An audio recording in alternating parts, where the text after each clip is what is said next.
Lando is hungry. I was watching World Champion Lando in his post-race because interview. we were saying at the beginning of the season how it doesn't feel like Lando won the World Championship last year. Like, it feels like that's just disappeared. And actually, it didn't. It felt like this year he knows who he is. Yeah, we're back. Hello. It's been so long. We were forced to take a break for a month because there was no F1. Yeah. I'm sure all the podcast platforms thought we'd given up after 3 episodes. But we haven't. We haven't. We just wanted to only react to the races, and we've had a forced break.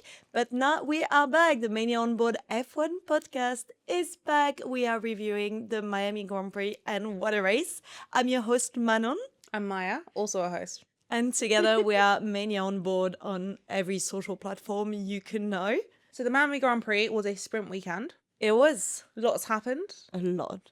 There was a regulation change. There was a 90-minute free practice one. And we were very lucky to be treated to some excellent racing. Yeah, honestly, after the first 3 rounds of racing this year, which left everyone a bit hungry and disappointed, what a weekend. Yeah. I had so much fun. Yeah, me too. I had a great time. Even qualifying, which was boring in previous races, was really fun. It was. Yeah. We didn't know who was going to win, which is wild. So very quickly, can you tell me what changed? Okay, I had to really look this up because it's quite complex and counterintuitive. Initially, for qualifying, we had a problem where there was super clipping, so the cars were essentially recharging at the end of the straight.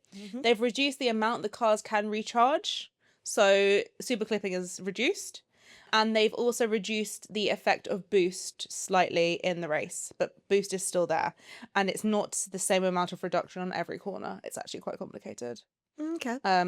I think even more for teams to think about, but I think it did improve the driving. So, from my perspective, it definitely did. Of course, I'm not in the car, but from a viewer perspective, it felt more natural and organic. Yeah. There was still some yo-yoing, which I enjoy, to be honest. Yeah. I think ultimately my one word as someone who doesn't really understand the technicalities the way you do is that it felt like everything was done with purpose, or like with intent from the drivers, and that there weren't passengers in their own cars. Yeah, no, that's true. Although Kimi did say that it's still impossible to defend in these cars because the boost is way more powerful. I mean, interesting you would say that because he defended he did very well exactly. to Lando Norris. Kimi, who absolutely dominated this weekend. Yes. He was just incredible, right? Like, I think we're both so impressed with Kimi. We're so impressed with the fact that he's able to cope with the pressure, that he is still enjoying it, that he's able to go up against these amazing drivers, legends. Yeah. I also think that we thought that was a bit of a fluke, right? Yeah. Because obviously George lost the last previous races and Kimi picked up the wins, but there was a technical issue in China for his car, and then in Japan it was the unlucky safety car. So we thought, yeah, Kimi is the driver number 2, he's going to pick up the wins where George doesn't because the car is so dominant. Yeah. But now it feels like, no, Kimi is here to stay. Like, Kimi is very good. He's very comfortable in this car.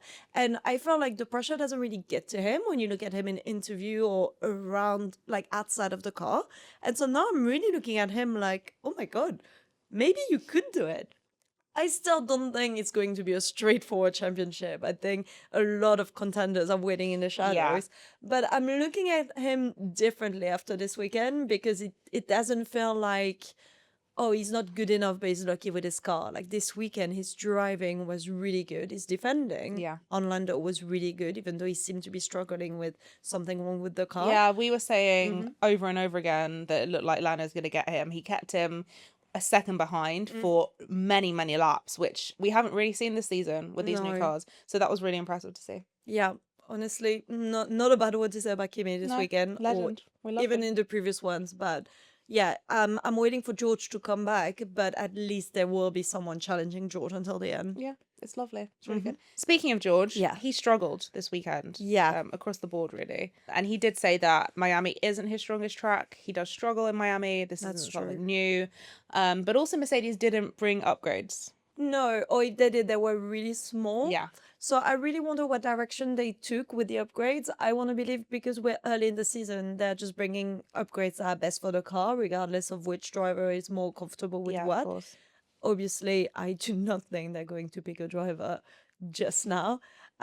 Kimi is really strong, but last year he was really strong at the start, and then he lost out a bit in Europe. Yeah. George is very strong in Europe. He's very consistent. So hopefully he can come back. Like you said, he was complaining about Miami. He calls it the odd one out. Yeah. Canada is one he's done many times. So, yeah. I think we'll see the true kind of level of where the Mercedes is with both of them. But I really do think Kimi is running away with it a bit, and that's exciting. Yeah, definitely. Because I think George could have easily run away with it. And it's good that he's not. Yeah. And on to Ferrari. So Yes. Ferrari had a Big package. Yeah, they did. So Ferrari had 11 upgrades. Oh, wow. Okay. Which is the most of any Yeah. team. And we didn't really see a step. Obviously, No. it was very complicated in the race. Lewis got damage on lap 1, but he did qualify quite low, which meant that he was in the danger midfield zone. Charles qualified quite well, but I feel like he consistently dropped back. Not loads, not like 20 seconds, but he did drop back. I think Charles had a good car under him. He had a good package, but he's had a good package all year. Yeah, So yeah. I think that was also the problem with Ferrari. They were the second best car at the start, and they haven't really improved. Yeah. They haven't caught up to Mercedes the way McLaren, for example, have. So to us, it almost looks like there was no upgrade from, once again, my naked eye. Although, I viewer. mean, we have to remember Charles was leading at some point. Yeah, but, I do think Charles had a fantastic race. but I didn't think at any point that he was going to win. I know that sounds bad, but I didn't think he had the pace to keep the other cars behind him. Well, yeah, because ultimately Mercedes and McLaren They're on faster, pace yeah. were faster. But the fact that he managed to lead, that he was defending really strongly, and that he was fighting for P3 until the end, despite possibly hill-timed pit stop. If it wasn't for his mistake at the end, he could have had an easy P4, Yeah, maybe P3. You never know. Yeah. So yeah, I'd say it was on paper, it wasn't a good weekend for Ferrari because Charles got a penalty, which we'll touch on later, which meant he finished behind Lewis with a P8. Lewis had a P6, so not very strong compared to the likes of Red Bull and McLaren, which are the top. But yeah, very, very strong race for Charles. I thought he really carried the entertainment of the race from start to finish. He really showed how good of a driver he is. Yeah. And Lewis had some good battles in the sprint. So. Yeah, Lewis and Max fighting in the sprint was the main entertainment. Yeah. Charles got a 20-second penalty, Yes. and the internet is unhappy about this. Okay. So he got a 20-second penalty for leaving a track and gaining an advantage, and for, actually the exact words were leaving the track an unnecessary amount of times, and the fact that he didn't have significant mechanical damage to cause this. Fair enough. So he was cutting corners, basically, and he got a drive-through penalty, which is translated to 20 seconds after the race, which I think everyone thinks is harsh. Like, 20 seconds is huge. It is a lot. And also I find that when you give such a penalty after the race, you can sort of look at the gaps and knowing what change of position your decision is going to make. Because if it had been 10 seconds, he might have stayed ahead of Lewis.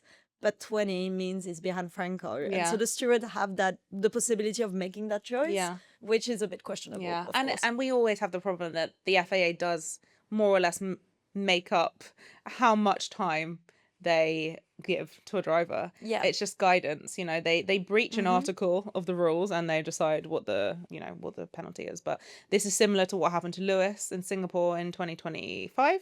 Yeah, we were there. You should know. Yeah, I know. I'm bad at years. And he had a brake issue, so he was cutting loads of corners. They didn't show it on the broadcast, but it was happening. And he only got a 5-second penalty for track limit violations. And I can't imagine that Charles went off more times than Lewis did, but maybe he gained more time than Lewis did. Maybe his pace was so slow that he should have ended up behind the Williams or something. Yeah, or maybe it's track specific as well. Yeah. And ultimately, maybe at the time, upon reviewing the penalty, the stewards thought, you know what, that wasn't harsh enough. And maybe this year they thought, oh, we do need to give a stronger penalty for this. So it's difficult because you want them to use precedent when delivering penalties, but also it's a different body of stewards for every races. Yeah. So And there's been lots of changes to the regulations. There's really not been a lot of stewarding decisions this season. So Yeah. we're starting to see differences, different changes. I know that they're planning on not giving as many penalties this season, which they've definitely been doing. But this race was insane. So, I mean, fair enough that there was penalties being given out. Well, speaking of controversial penalty, Yes. Max got a 5-second penalty for crossing the line on the pit exit. Yeah. The controversial aspect of it is that the penalty was given to him after the race, when you could argue that it's an easy did he or did he not sort of thing to assess at the time. And you could hear that the pundit on Sky, where we watched, were really unhappy with the fact that they said it will be investigated after the race. When you looked at his onboard, it was pretty clear that he had crossed the line. So what happened? In the FIA document, it said that they didn't have adequate camera angles to say, yes, fundamentally, he did go off. And they wanted to make sure that after the race, they could search for those camera angles. So I guess they just didn't have enough time because so much was going on. They saw the angles they had, couldn't figure it out, and were like, we just have to do it afterwards. And that's what happened. It is a shame because, you know, maybe Max would have taken another pit stop to take the penalty. You know, it would have changed his race quite significantly. Yeah. But I also understand that the FIA don't want to make the wrong decision. What if, you know, they said he's got a penalty and then a fan had an angle and it was clear that he was in? You know, it's like... Then it's too late to argue. Yeah. I found it crazy that they don't have, like, a little GoPro or any camera, of course, for specific angles like that, where you know that something can happen there that is not allowed. You should have, it's not like, oh, a random blind spot, you need to review all the angles. It's the pit exit. You should have a camera for the pit exit. You would think, You would think. Yeah, so there'll be one from now on. Yeah. For sure. Speaking of Red Bull then, Yes. they've brought amazing upgrades. Massive shout out to the team. They've managed to identify what the problems were. They worked really hard during the break, and they've given Max a car where he's finally comfortable. I think his main issue was that he just didn't trust the car. He didn't know what the car was going to do, and therefore couldn't drive on the limit. He managed to drive on the limit and qualified P2, very close to Kimi and the Mercedes. Wild. So I don't think we could have hoped for much more, because Kimi's lap in Q3 was crazy. He didn't improve afterwards, and Max improved and still didn't manage to beat him, because that one lap was stunning. Yeah. But really positive for Red Bull. Obviously, Max had a spin at the start of the race, which was driver error. So we can't even blame that on the car, which makes me happy because, you know, driver errors happen. Yeah. Nothing to really worry about, especially with Max Verstappen. We're not going to start worrying about his performance. And even Isaac Hadjar, who also unfortunately DNF'd, was really happy with the pace, which is why he was disappointed. Yeah. But ultimately, the reason he touched the wall and ended up crashing was because he was driving on the limit. And this is what we want from the Red Bull drivers. We want them to drive on the limit. We want them to have that confidence in the car and be comfortable. So really positive weekend, despite the disappointing mistakes and crashes. And I think they've made a lot of steps, considering they probably haven't done any upgrades to their engine yet. So it's all aero, which is amazing. We love to see that. And I think across the board we're seeing all the drivers feel more confident in their driving, which is why we're seeing genuine battles. I think driving. Maybe before we were missing that because they were only doing the yo-yo overtakes because they knew that they were safe and there was no, you know, scarier overtakes, but now they're doing that. It's great. It's much more interesting. And also I think Max, his main issue was the steering, which you can imagine not having any confidence in the car. Not confident in the buttons. And I think that's a great thing for Isaac. I think it'll take him a bit longer, but I think Isaac will be okay. I don't think it's everything's all is lost. It's only one weekend, and I hope he doesn't get in his head about it because... No, and you could tell the difference. Like after the sprint qualifying, he was really unhappy. He thought there was something wrong. And he said, like, it's not like I don't know how to drive anymore, so I need to work out what's wrong with the situation. And by the end of the weekend, it was like, oh no, I'm fine now. I'm back. So he was disqualified from qualifying for a technical issue, so nothing to do with his performance. But he started from the pit lane, and within 4 laps, he was P16, P15. So it was a really good recovery. He was feeling very strong. It's just a shame that he found the wall. But positive when you look at it as a big picture. Positive if you're right. There was a moment in the weekend where people started talking about, is the second Red Bull seat curse back? Because his post-sprint qualifying interview was giving Yuki Tsunoda last Yeah. year, Liam Lawson briefly, Checo Perez. It's like, when they don't understand what's going on because they know they're good drivers, but they're not driving well. So I'm glad it was a very, very short fluke and that he's back feeling confident. 100%. Another team that was really strong this weekend was McLaren. Yes. They gave us a 1-2 in the sprint, very comfortable lead the entire sprint. Yeah. And Lando Norris finished P2 in the race. He could have won. He got really close to getting Kimi, and you could tell in his post-race interview that he was disappointed. Yeah. He thought he had the means to win and he should have won it. Yeah. One of the main reasons Lando Norris lost the race, I want to say, is the fact that they got undercut by Kimi by just one lap, but the undercut was very powerful at this track, and Kimi just overtook him on pit exit.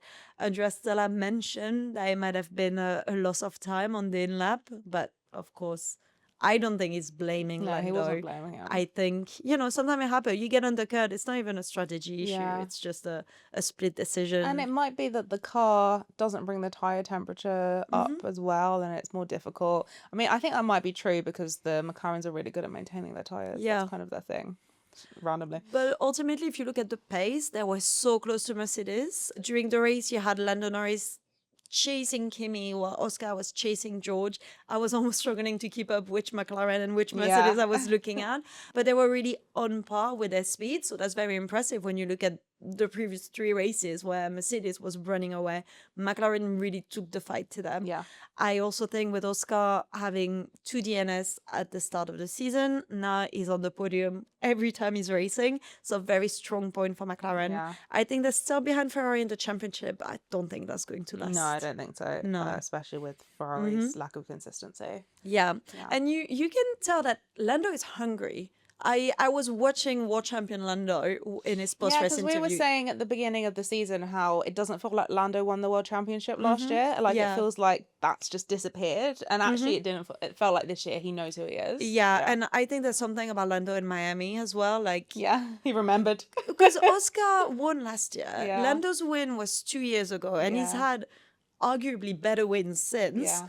But there is something about Miami where he was acting like, oh, that was my place. I should have done the double, sprint and win. And I like that attitude with Lando. Yeah. I want to see more of it. Yes, please. Yeah. All right, so there was a lot of spins in yesterday's race. We had 2 very experienced drivers spinning. Max on lap 1. Yeah. Turn 2. Yeah, he took responsibility. He saved it immediately. Wild. Brilliant save. And actually that spin was on purpose. He kind of slipped and had to spin to save it. Yeah. Charles sort of spun and slipped and hit the wall, and it was, again, a last lap, tyres are dead sort of situation. Yeah. Just pushing a bit too hard. Yeah, and then we had Isaac hitting the wall and very slowly then moving into the next wall. I don't think he spun though. No, it's he didn't more like spin. he hit a wall, then he hit that curb under the bridge and finished in the wall. Yeah, it was really sad. And finally we had Pierre having that scary flip. Once again, not a spin, but a flip. So depending on how you look at it, that was scary. He got hit by Liam Lawson, who was trying to overtake on the inside. Unfortunately, Liam's gearbox just died and he went into neutral and he couldn't stop. It's very unfortunate that he sent Pierre flying because it could have just been like a collision. But I guess the angle of the wheel hit the car in just the bad way. And he didn't get a penalty for it. No, he didn't. So it was, it's a racing incident. It's very sad. And Pierre was okay thanks to the halo. Yeah. But what I think is interesting about all of these incidents is that all of the drivers took responsibility for it. Yeah. Obviously, Liam, it wasn't his fault, but it was a car issue that wasn't a regulation issue. Yeah. And I think that considering there was so much chaos at this race, you would expect it to be like, oh my God, it's the new regulations, nothing works. But actually it was driver error. It happens. And it was a stiffy track. And a lot of them had their tyres on for a long time. So it does make sense. And like we said, I think it came from the drivers being hungry for it and being comfortable and driving on the limit and giving us great racing. So it's... I think it's a good sign. It's a good sign, all those spins, slides, and you don't want to flips. see accidents, but it's a good sign that they're ready for it. Yes. All right, on to the midfield. Oh, yes. There's a lot of exciting things happening in the midfield, I would definitely say. Alpine, should we start there? Let's talk about Franco Colapinto. He's had such a good weekend. He had qualified Pierre Gasly for the sprint.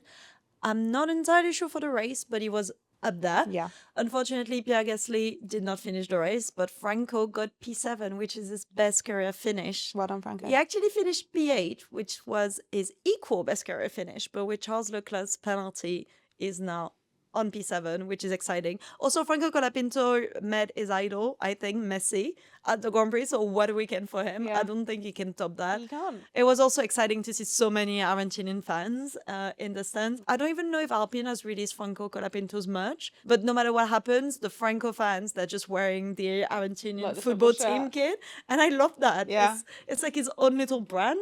Yeah, So I love it's it. really cool. Yeah. But yeah, it's great to see him up there with Pierre Mm-hmm. fighting. It's great to see the Alpine working like it is. I think it's incredible that they've got a genuinely good car and two drivers that are taking the fight in the midfield for sure. Yeah, definitely. Because last year, everyone was thinking Franco wasn't good enough. There was a big gap between he and Pierre. And Pierre has had the best season start of his career. It's very unfortunate that he had that incident this weekend, but it's really good to see that when he can't deliver, Franco is here to pick up the point. It's really good that now that they're giving a good car to Pierre, Franco can also drive it. Yeah.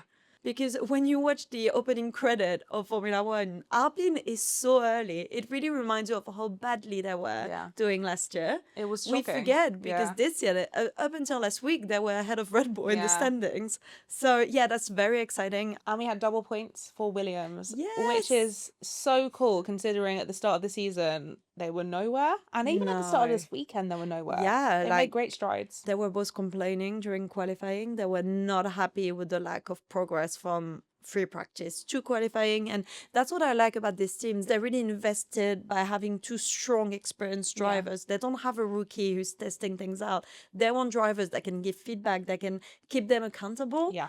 And that's how you get those results. Like the minute the car gives you a little bit, you get both drivers in the points, and I love that. I like that for them. I think it's a very good strategy when it comes to leading a team from James Vowles. So I hope it's like an upward curve, and we're gonna keep seeing them take the fight to Alpine. I guess the third team in the midfield is Haas. Unfortunately, they didn't score any point this weekend, but they hadn't brought upgrades. Yeah.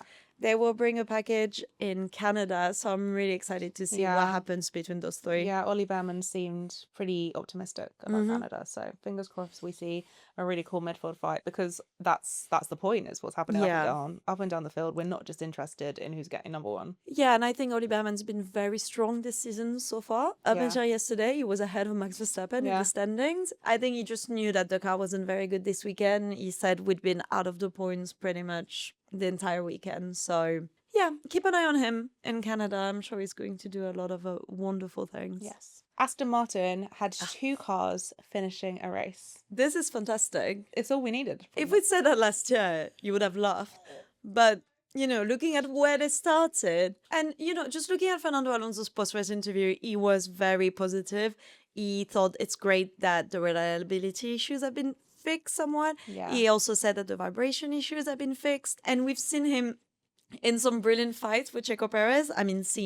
We didn't see any of it on the broadcast, unfortunately. It was all in the time tower. But after the race, Checo Perez was also very positively talking about that fight. Yeah. So it's good to see those two teams comfortable enough in their cars to really try, because realistically, they're the only teams that they can fight. Yeah, and I do think it's nice that they are taking joy in having those battles. Yeah. I think it's good that they're not too good for fighting for P18, P19. It's like, actually, no, those places matter. Yeah, that's the And good thing about they're there Formula to have One, is fun. that it's never been just about who wins the race. Yeah. It's about who wins their own little fight. And right now the fight is for P10, because Yeah. if Cadillac gets P10 instead of P11, they're going to get development money. Aston Martin doesn't really need the money, so it would be a victory for Cadillac to beat them And it's in the only going to championship. take, if neither team score points, which could happen, it means all of these positions do count. They are Yeah. important. I think hopefully they'll all score a couple of points, but we'll see. One message for the broadcast: we want to see Fernando Alonso fight. He's a world champion. He's a two-time world champion. Even if he's fighting Checo Perez, who's also a very experienced driver, we want to see it. I know it happened at the same time as Oscar Piastri and Charles Leclerc fighting for P3, but this is why you're using two screens. Please, show us Fernando Put Alonso. them in the second screen. Yeah. I wanted to see them. especially Checo in Miami. Like, I'm sure his fans were having a great time. Yeah. All right, on to radios. Oh, yes. What were our favorite team radio of the weekend? My favorite radio was when Charles said to his team, talk to me about these things, I'm here too. And I think that's quite a sad thing for him to say. It shows that he doesn't really trust his team's decisions, because this was when he was being pit. He was kind of questioning when they were pitting him. And it also shows that he kind of wants to broadcast those things, because there was not really any need for him to say that on the broadcast. He could have said it after the race, because what's done is done. He'd already pit. Ultimately, my favorite radio was Oscar Piastri during qualifying for the race, where after Q1, Oscar Piastri was P16, which is the cutoff point. So he almost missed out on Q2 and qualified really badly. But what he did is engineer Tom Starlett went on the radio and said, "We are safely through," to which Oscar Piastri replied, "Safely is an ambitious word given the situation." And his wit and the speed with which he gets sarcastic in very stressful situation always blows my mind. Yeah. I'm so impressed that his brain just goes there straight away, even though he must have been panicking a bit. With the pace that McLaren had in the sprint, what do you mean Oscar could have gone out in Q1? It was really strange. I think he probably just had tyres that he didn't get on with then, but he is classic. Like, yeah, he's a instead of, arguing and stressing and yelling, he just gave that little bit of bite, and I really like it. It was very funny. I appreciated him. So you had a good time with Kimi Antonelli this weekend. Yes. Some very funny moments. Oh, yeah. So when I was researching Red Bull videos for the Red Bull Comedy Club, I ended up tempted to make a Kimi Antonelli comedy club, because this boy is hilarious. And what makes it even funnier is that he's leading the championship. He should be under pressure. He should be serious, but he's actually so chill and having the best time. So it started in the press conference on Thursday on Media Day, where Tom Clarkson, the journalist in the press conference, asked him about his season, his weekend. And Kimi immediately switched the question and said, "Hold on, you ran the London Marathon. Tell me all about it." And I just thought that was so cheeky. He is cheeky, and I really like it about him. And then in the post-quali race, which had Max with him, he was answering question to a journalist, and then he interrupted him because he'd seen a DJ on the screen and thought that was Shaquille O'Neal. And it was so random. It's like he's got those intrusive thoughts and he just voiced them out. And then later he was describing how the car felt like someone was blowing a hairdryer in his face, but instead of hairdryer, he made a typo and he said hairdresser. And then when he realized, he just made a big deal out of it. And he was like, "Oh, I'm dreaming with his Italian accent." And it was just so sweet. I really like his attitude because he sort of like make the pressure of F1 just disappear. When you look at last year, when Lando was leading, when Oscar was leading, there was this this aura of like stress of everyone's looking at them. Lando can't say anything without being destroyed by the press. He can't get anything right in PR. And you've got Kimi just living it up. Like there's nothing you can ask him that will upset him. He's never mean, never has a bad word to say. And watching it makes me happy. It makes me feel more positive as well about the championship fight. So I really hope it can last. And I think it's probably the fact that he doesn't feel entitled to that championship the way if George was leading, he would get that pressure. He would get a bit bitey. I feel like Kimi is just taking it for as long as it lasts. And that's really fun. Yeah, that is lovely. Yeah. Thank you. All right, moving on to Armchair Team Principles. I'm going to pick 2 teams at random and we are going to discuss what we would change this week and anything that went particularly well or particularly badly during the race. Okay. First up, we have got Audi. Ooh, Audi. Audi, they were on fire. They were on fire. There was a lot of fire. The negative type of fire. Yeah, not the good fire, not the good fire. There was a lot of fire coming from either the engine or the brakes or maybe both. We'll never know. So they seem to have quite significant reliability issues, which are to be expected. They're a new team, sort of. They're still learning, but they have got 2 drivers that are totally capable. And I think we need to keep an eye out for them, for sure, because they're getting there. They're getting there slowly.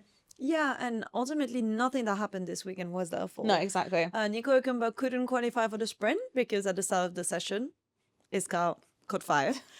Same for Gabi. Before the sprint, his car also caught fire. Yeah. So he wasn't able to do the sprint, and his car was barely fixed for qualifying. So he did one mandatory lap in Q1, but Yeah. qualified last. So I think we need to keep an eye on Gabriel Bortoleto. I think he's very underrated because he started last and he finished P12. I know there was a lot of DNF, but that's an still impressive, very impressive. comeback. Yeah. And I feel like people are not talking about him. No. They're only talking about Audi and Gabby when something goes wrong with the car or when he crashes. And that's a problem because Gabriel Bortoleto is so good. Let's not forget he won F2 and F3 back-to-back as a rookie, which is the same that Oscar Piastri did. Yeah. So if he had been picked up by the likes of McLaren or a top team like Kimi with Mercedes, he would be up there. Yeah, he would. He has the skills. So I really hope he gets to shine one way or another. Yeah, either Audi improves. Mm-hmm. I mean, it'll be unlikely they become a top team, but you never know. Yeah. Or he gets picked up by one of the top teams. I would love that for him. I would love to see him in conversations around movements. I think there's going to be some movement around the grid, maybe not this season, but next season. Can't imagine Lewis Hamilton sticking around for a lot longer. So there's going to be some top team seats up for grabs. Because you would think Oli Behrman is the heir of that seat. But is he? Is he? All right, next up, Give me a team. we have got VCarb.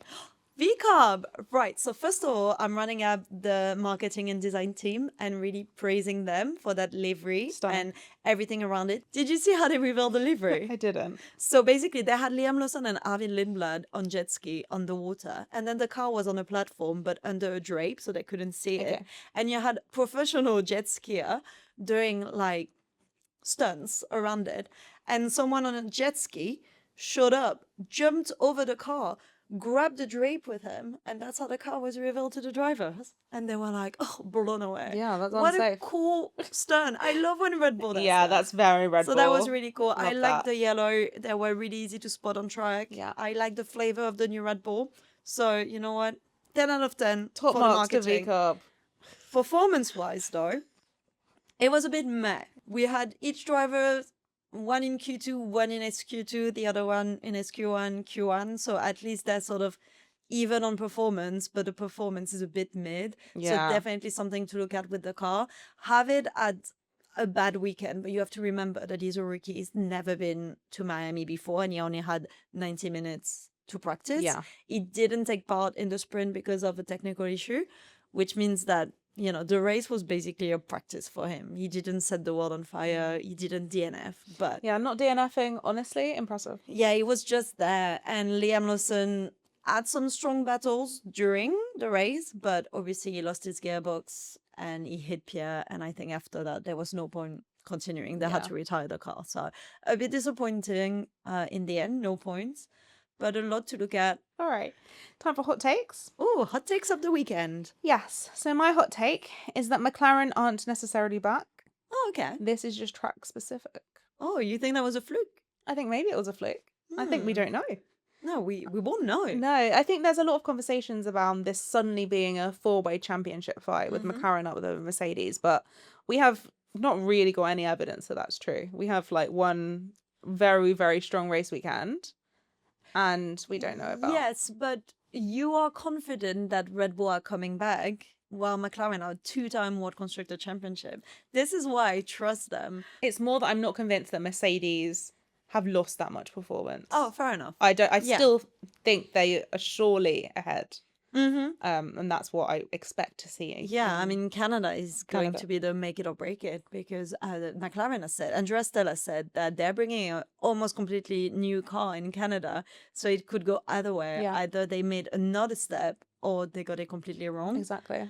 And we'll see. Ferrari may still be ahead of McLaren. We don't know. So what's your hot take? My hot take is the haters have been saying that Liam Lawson was asked during the race to let Max Verstappen through. I don't think that's true. I mean, he was asked to give the place back to Max because they fought each other for a bit.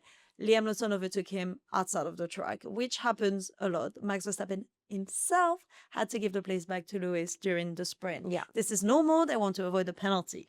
But when a VCAP does it to a Red Bull, people imply that it's team orders. I don't think that's fair. No. Because I don't think Liam Lawson has ever made it easy for a Red Bull driver.